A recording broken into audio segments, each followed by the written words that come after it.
Hey, what's going on YouTube? Son of Sanguinius here. And today we're going to be talking about Blood Angels, of course. And for this first video, I figured it'd be good to start with just a general overview of Blood Angels as they are in 7th edition.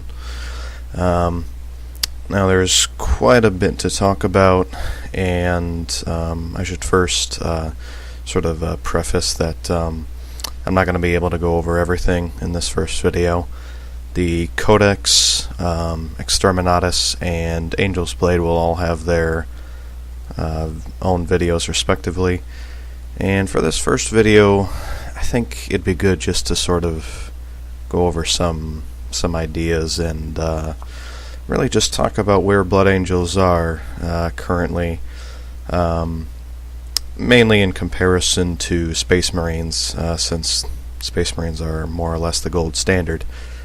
So, Blood Angels, it seems, for almost the entirety of 7th edition, have been more or less subpar Space Marines, and I kind of say that with a heavy heart.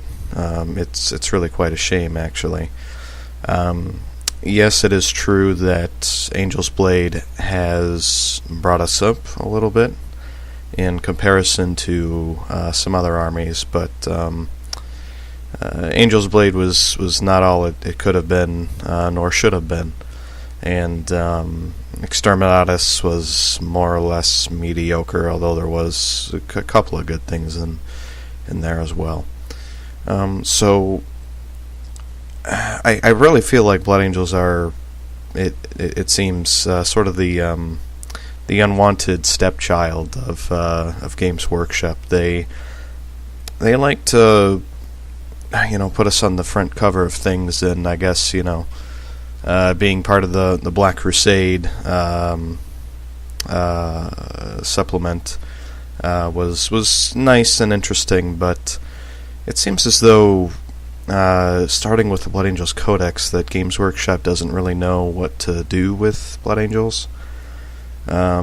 What we see a lot of is a lot of formations and detachments now that kind of put us in sort of like a little box of regular Space Marine stuff. I mean, even just looking at the Codex itself, there isn't really a whole lot in there that differentiates us between Space Marines and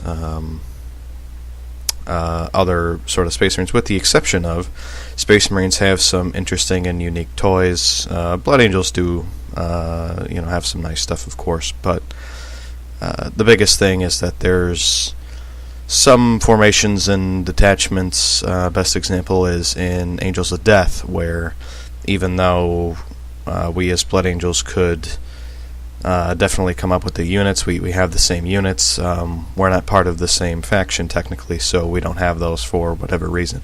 Especially with things like the Skyhammer Annihilation Force, it's quite frustrating, honestly, as to why we don't have these kinds of things, even though we should. And in my opinion, we should at least have access to it, considering Blood Angels are a Codex chapter, believe it or not.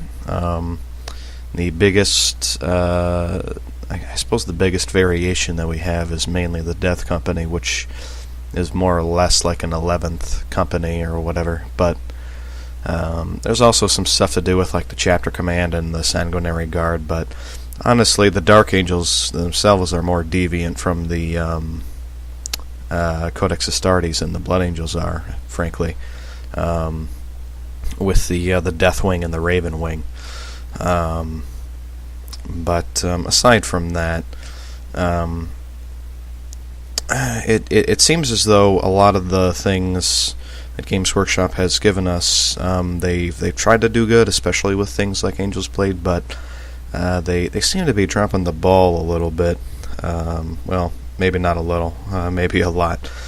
Especially since, for a while in 7th, Blood Angels were one of the last codices that came out that didn't have the Kyrian style detachments, and that really set us back, especially since the Space Marine and Dark Angels books came out shortly after.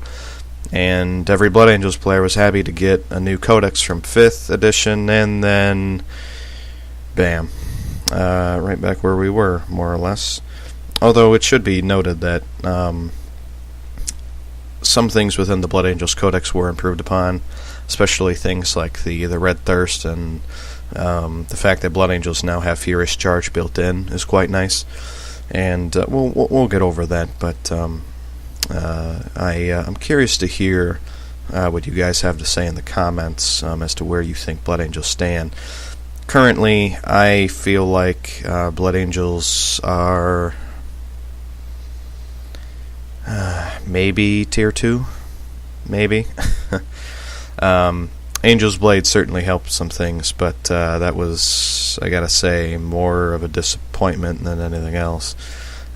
It's not a complete failure, if I'm being honest, but oh boy, there were definitely some missed opportunities and some things that perhaps were lost in translation, or maybe we just got the tail end of the old Games Workshop, the ones that were ones that didn't quite know what they were doing. Games Workshop seems much better now, but we'll just have to wait and see if their continuing latest trend of doing good things continues. I know the Fall of Cadia book has recently come out, and there seems to be some mixed opinion with that one, but we'll see. So anyway, ladies and gentlemen, this is just a brief overview, and I'm opening it up to you guys to hear your opinions and your feedback as to where you think Blood Angels stand in 7th edition. So thank you, ladies and gentlemen, for giving me your time. Feel free to like, comment, or subscribe, and I will see you all in the next video.